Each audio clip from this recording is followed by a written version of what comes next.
مسیح خداوند کے پرفضل نام میں تمام ناظرین کی خدمت میں بہت بہت سلام پیش کرتا ہوں۔ آج پھر ہم خداوند کے زندہ پاک کلام میں سے خوبصورت بات دیکھنے کو ہیں۔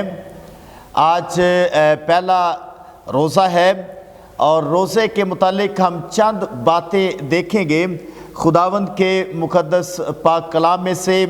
جو آج ہمارا ٹاپک ہوگا خداوند کا مقبول روزہ۔ یسایہ نبی کے صحیفے میں ہم پڑھتے ہیں 58 باب میں ایسا روزہ جو خداوند کو پسند ہے، خدا جس کو قبول کرتا ہے۔ ہم آج ایسا روزہ دیکھیں گے کہ جو خداوند قبول کرتا ہے، جس کا اجر خدا دیتا ہے۔ کون سا روزہ ہے؟ آئیے کلام مقدس میں سے ہم پڑھیں گے مقدس متی کی انجیل، اس کا 6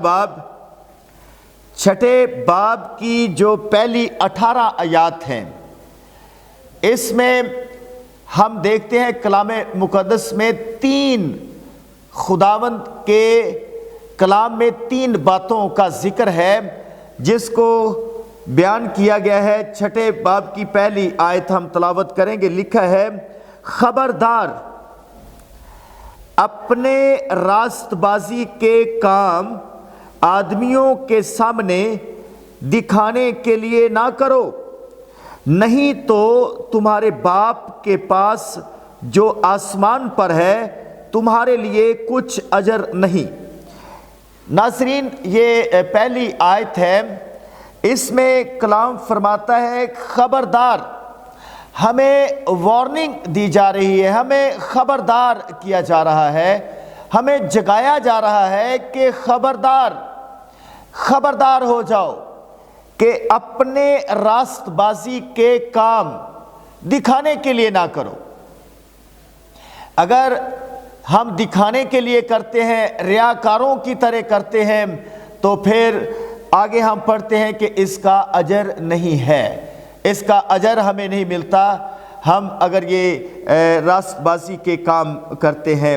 جو آج بات ہم سیکھنے کو ہیں وہ ہے ایسا روزہ جو خدا کو پسند ہے، قبول کرتا ہے۔ اس میں 3 باتیں ہیں۔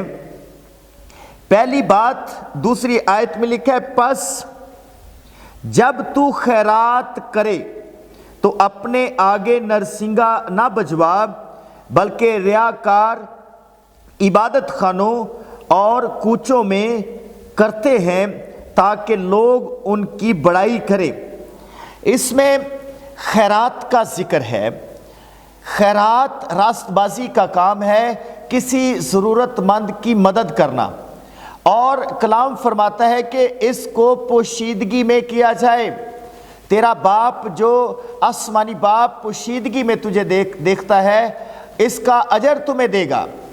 خیرات دینا یہ ایک راست بازی کا کام ہے، اور راست باز کام کرتے ہیں۔ راست باز کا مطلب ہے ایسا شخص جو گناہ سے پاک ہو چکا ہے، گناہ سے بری ہو چکا ہے، جس کے گناہ معاف ہو چکے ہیں، سیدھی راہ پر چلنے والا شخص راست باز راست بازی کے کام کرتا ہے۔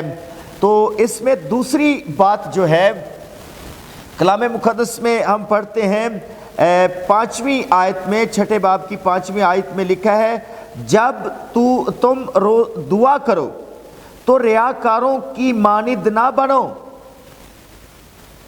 دعا کے بارے میں لکھا ہے کہ یہ دعا بھی اگر تو کرتا ہے تو پوشیدگی میں کر۔ یہ پرسنل، یہ انفرادی دعا ہے کہ تو پوشیدگی میں جا کر اپنی کوٹری میں چلا جا اور وہاں جا کر تو دعا کر، دروازہ بند کر لے۔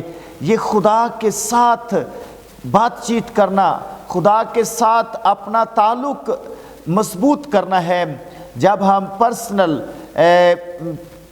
پوشیدگی میں دعا کرتے ہیں تو خدا اس کا اجر دیتا ہے۔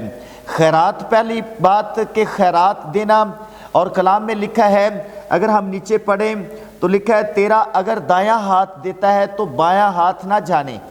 تو جب کسی کی مدد کرتا ہے تو تو پوشیدگی میں دے، تو تیرا آسمانی باپ جو پوشیدگی میں دیکھتا ہے تجھے اجر دے گا۔ تیسری بات ہے کلام مقدس میں ہم پڑھتے ہیں روزے کے متعلق 16ویں آیت میں لکھا ہے، اور جب تم روزہ رکھو تو ریاکاروں کی طرح اپنی صورت اداس نہ بناؤ، کیونکہ وہ اپنا منہ بگاڑتے ہیں تاکہ لوگ ان کو روزہ دار جانیں۔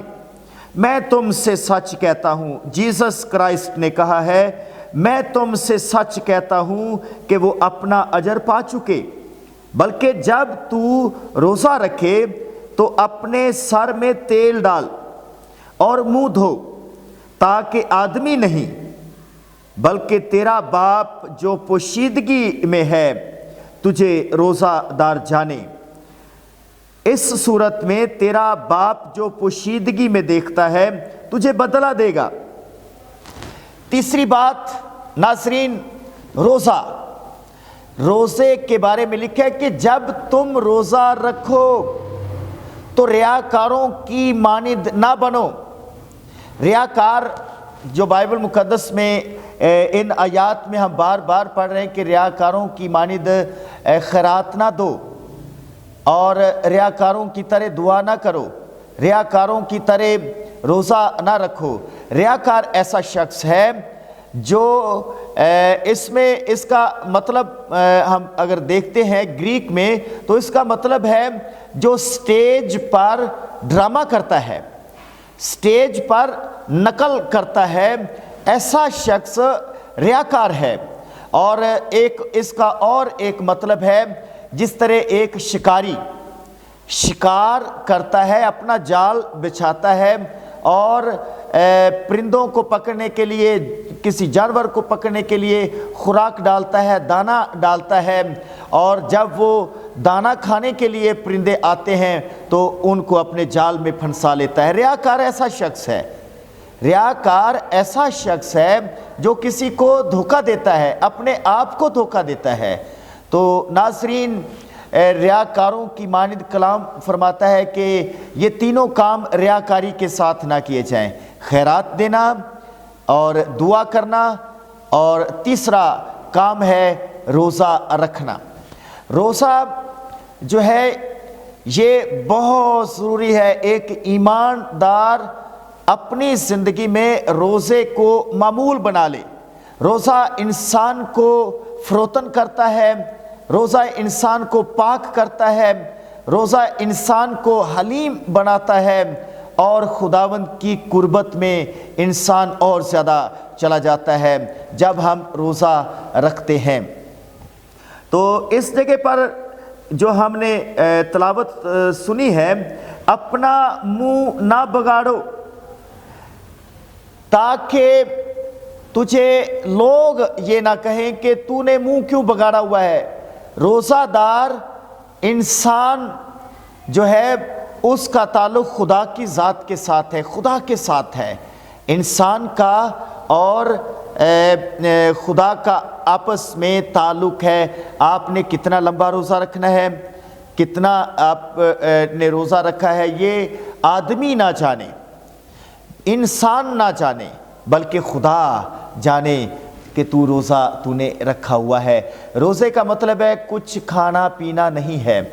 کھانے پینے سے ہم بالکل اجتناب کرتے ہیں، بلکہ خداوند کے حضور میں ہم اپنے آپ کو حلیم کرتے ہیں، دعا کرتے ہیں، خداوند کی قربت میں وقت گزارتے ہیں تاکہ ہماری جو درخواستیں ہیں، ہماری دعائیں جو ہیں وہ سنی جائیں۔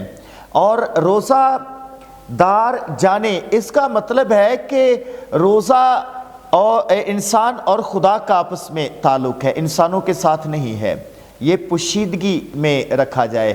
اور ایک اور بات میں کہنا چاہتا ہوں کہ روزہ بامقصد ہو، ہمارے مقاصد ہوں۔ ہم جب روزہ رکھتے ہیں تو ہم اپنے مقاصد رکھیں کہ میں نے اس کام کے لیے روزہ رکھا ہے، میں روحانی طور پر ترقی کروں، میں روحانی طور پر اور خوشحال ہو جاؤں اور مضبوط ایماندار بنوں۔ ہم نے روزہ با مقصد رکھنا ہے، بلا وجہ ہم نے روزہ نہیں رکھنا۔ اور جب ہم روزوں میں وقت گزارتے ہیں، دعا اس کے ساتھ کرتے ہیں، تو پھر ہماری دعائیں سنی جاتی ہیں، جلد قبول ہوتی ہیں۔ تو ناظرین، روزہ بہت ضروری ہے ایماندار کی زندگی میں۔ ہم اور زیادہ پاک ہوتے ہیں، ہم حلیم ہوتے ہیں، ہم عاجز ہوتے ہیں، اور روزے میں اتنی پاور، اتنی قدرت ہے کہ کلام مقدس میں یسایہ 58 باب میں ہم پڑھتے ہیں کہ ظلم کی زنجیریں ٹوٹتی ہیں، جوئے کھلتے ہیں اور انسان آزاد ہوتے ہیں۔ اور پھر ایک بات ہے کہ تیری صحت جلد ظاہر ہو جائے گی۔ ہماری بدنی صحت کے لیے بھی روزہ بہت ضروری ہے، ہمارا بدن بھی شفا پاتا ہے جب ہم روزہ رکھتے ہیں۔ پوشیدگی میں روزہ رکھا جائے جو خداوند کو پسند ہے، اور ہم اپنے آپ کو پاک کریں، ریاکاروں کی مانند دکھانے کے لیے نہیں ہم نے روزہ رکھنا۔ جب ہم پوشیدگی میں روزہ رکھیں گے تو خداوند ہم سب کو اس کا اجر دے گا جو پوشیدگی میں دیکھتا ہے۔ خداوند آپ سب کو بڑی برکت دے۔ خداوند اس کلام کے وسیلے بہت سارے لوگوں کو سلامتی بخشے۔